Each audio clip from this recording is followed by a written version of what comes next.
Welcome back to our Swans Walk. We're talking about that Leeds draw at Elland Road. We are having a Mellier today. Welcome back. We've got James, Jimmy, and Hugh back with us. We're also talking about the appointment of Fotheringham and just how good, once again, is Vigouroux. I see we say that every single week on here. Welcome. Refreshing trip back from Leeds, James. Thoroughly enjoyed that one. You were the better side, weren't you? Yeah, it was a strange one. We weren't expecting it at all, really. Got off to the worst possible start. We tried to park the bus and concede within 35 seconds. And from there on out, we just seemed to grow into the game. Bizarre choice of penalty taker. But man of the match of the game's got to be Elland Mellier for me. Oh, my God. He literally handed us 3 points. But Tjoe-A-On, the redemption arc in that game as well, that pass to Jan Vopotnik at the end. And... silence the Leeds fans after they tried attendance shaming us as well. That goal goes in right after they announced the attendance figures, and then Jan Vopotnik smashes one past Pompadour.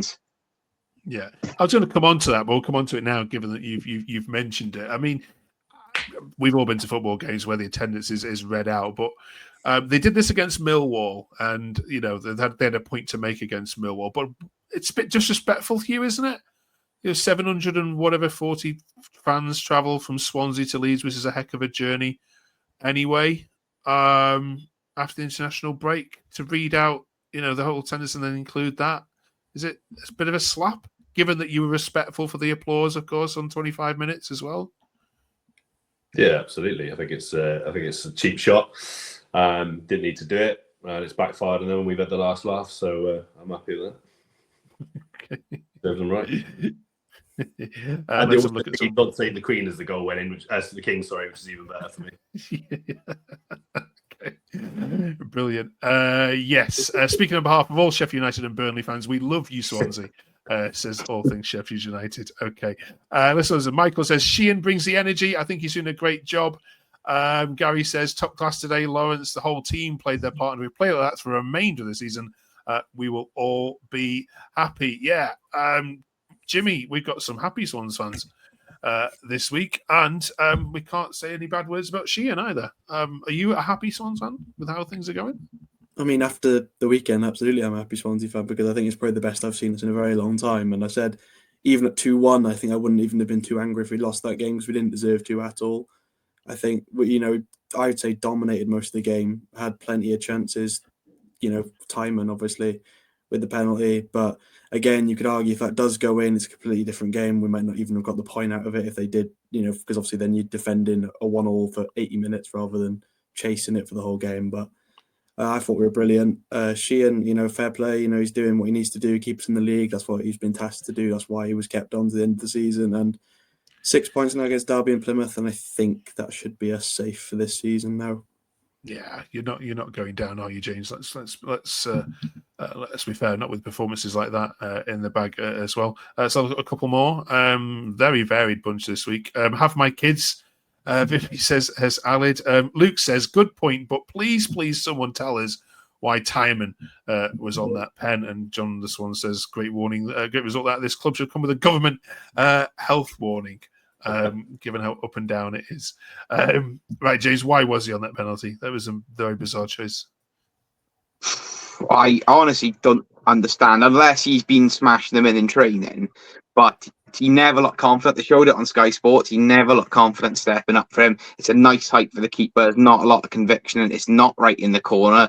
I've seen a lot of people saying it wasn't a bad penalty. I disagree. I think it was quite bad. It's a nice height for the keeper, no sort of power in it.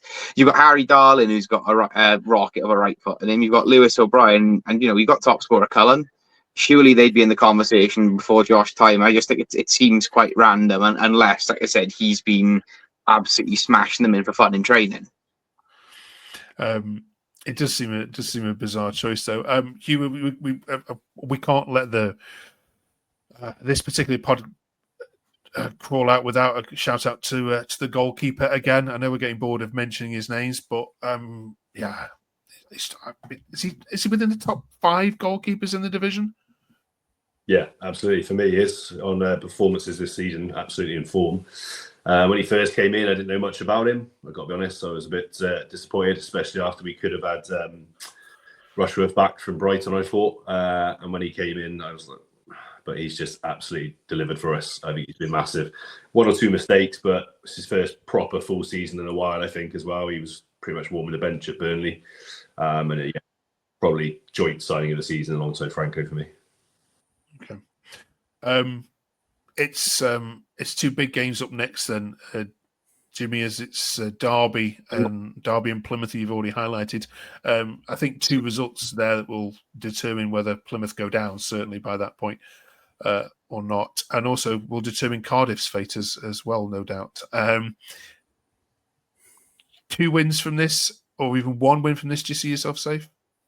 Yeah, I'd potentially even say if we just beat Plymouth, it should be fine. But let Derby win, right? Yeah. I was part of me saying if we were a bit further away, but if it was more like 10 points clearer than 7, I'd say throw the game and let them win, because it drastically increases Cardiff's chance of going down. But unfortunately, I don't think we can. We're not at that point just yet. But Oxford on the final day might be a different story.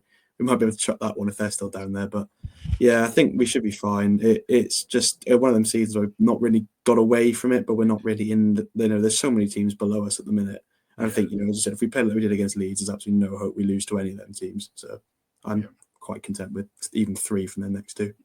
Yeah, too much traffic, isn't it? I don't know. Our Cardiff fans are actually very, very worried that next year's Welsh derby is going to be Wrexham Swansea rather than anything else.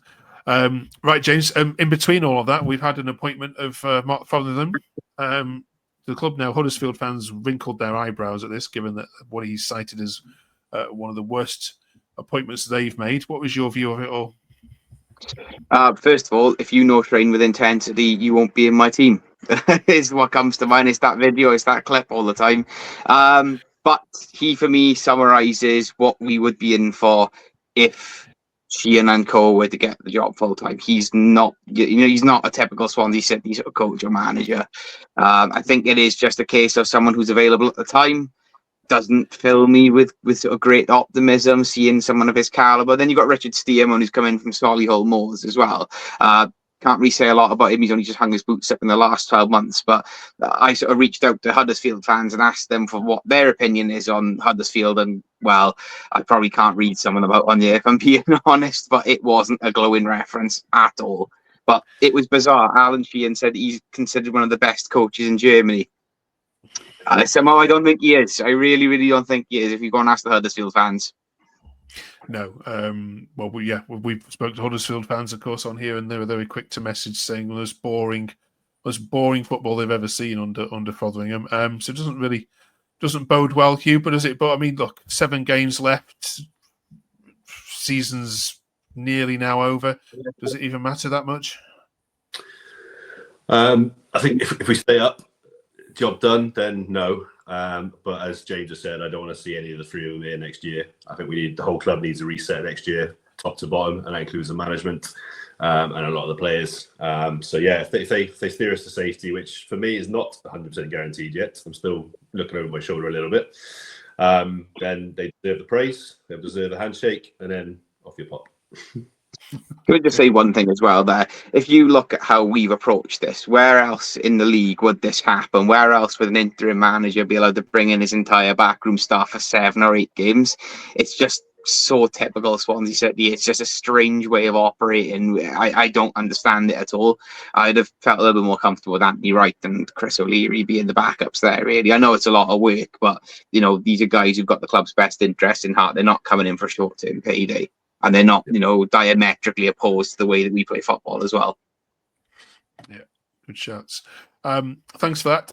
We're looking at the Fair Play League also this week because, Jimmy, there's been some accusations that Swansea have been a bit soft this season. You've lost your kind of edge that you used to have. And before we look at the data to see whether that's back, that claim is backed up, what do you think when you've watched this side? Do you think you lose?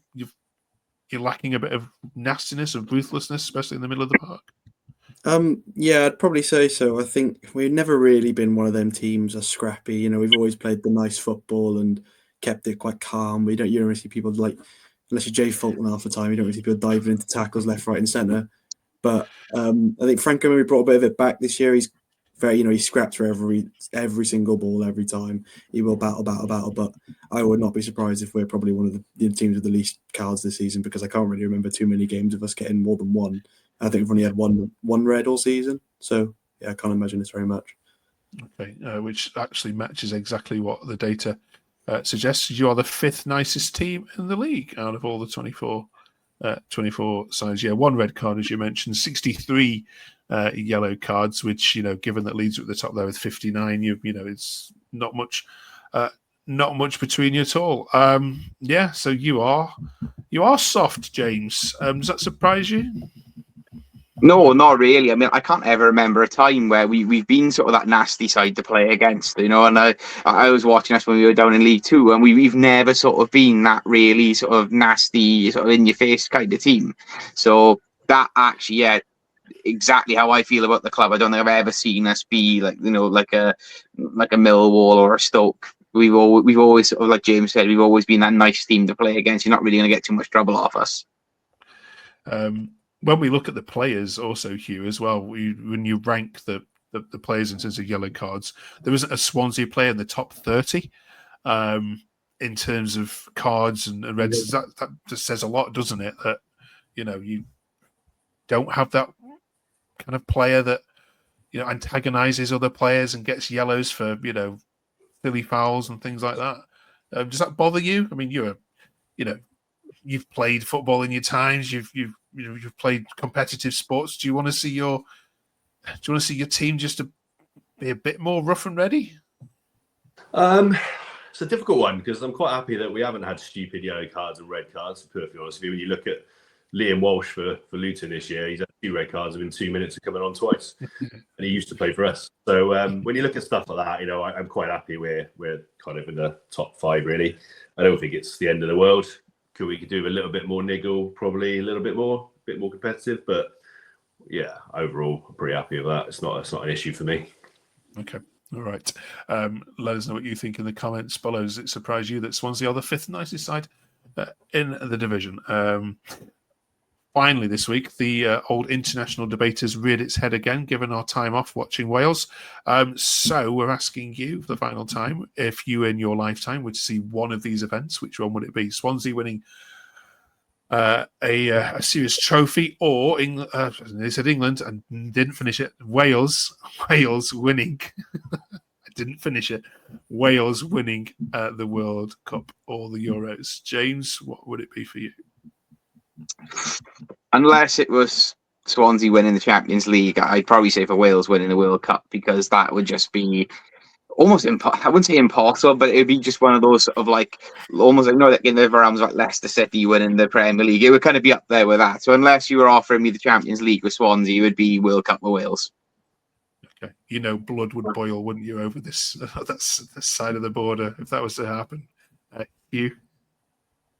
Yeah, same for me. I've seen Swansea obviously win the League Cup and win the promotion, which was amazing, but it's Wales all day long. It's got to be Wales. And then we wouldn't have to listen to 66 all the time, that we can tell them to shut up. Jimmy? I think it's an interesting one. I think you're probably only going to get it off us and maybe Cardiff for actually saying country. I can't imagine too many English people, because I mean, they're not really well known to really care unless they're in the semi-finals and they start actually pretending like they care. But it's hard because, as you said, I've seen us win a trophy already in my lifetime, seen us get promoted, seen us play in Europe and stuff. But I think I'd still say Swans, because I don't know, as much as the whole country and stuff would be so happy with Wales, and also I would not complain. It's very, very, very close for me in deciding which one, but I'd still say Swans. I think, seeing us win the Premier League or something like that, or an FA Cup, or as James said, Champions League, something like that, it would be unbelievable, I think. So yeah, for me, I'd stay with Swans. Okay. Cheers for that. We've seen a social video over the international break in a bar where Swansea and Cardiff fans are looking ahead to the Welsh games, and you're getting the anti sort of Swansea chants from Cardiff, which I was surprised at. I mean, I might be naive here.